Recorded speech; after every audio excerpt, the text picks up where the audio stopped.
Important notice, please read this disclaimer for safety, legal, and responsibility information. Hello and welcome! In this video, we will demonstrate an easy way to map the Y-axis of a FreeCAD wedge into a 3D print Z-axis. This method helps avoid printing issues related to overhangs and avoids the need for additional supports. Let us create a simple wedge shape in FreeCAD and see how we can use it to achieve this goal.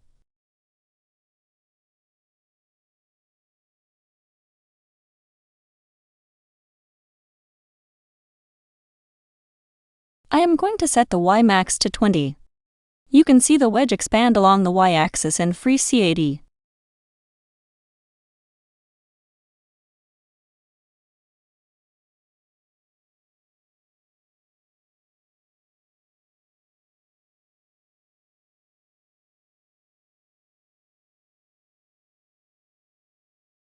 To demonstrate how this wedge would behave in a 3D print, I will now export this as an OBJ file.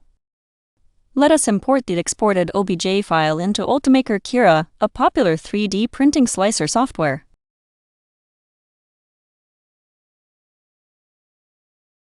In Cura, we can see the wedge shape and how it is oriented. As you can see, this 3D print has a high chance of failure without supports due to the overhangs.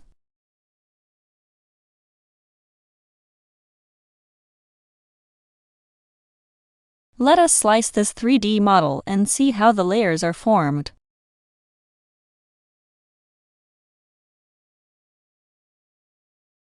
Let us go back to FreeCAD and modify the model.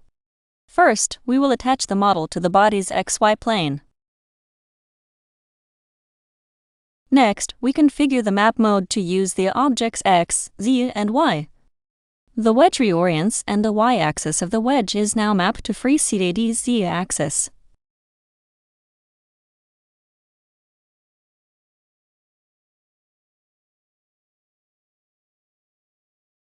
We will now center the wedge on the origin.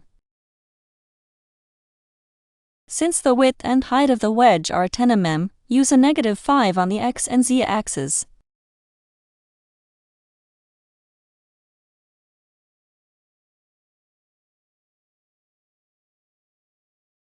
The top view should show that the wedge is centered on the origin.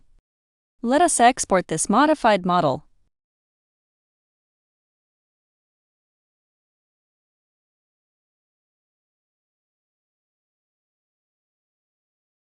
Cura automatically detects the changes and we reload the changes into Cura. We will slice it again to see how the changes affect the 3D print.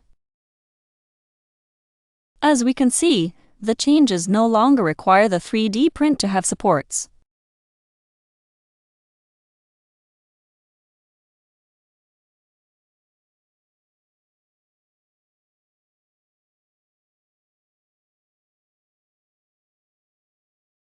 Thank you for watching. If you enjoyed this video, please like and subscribe.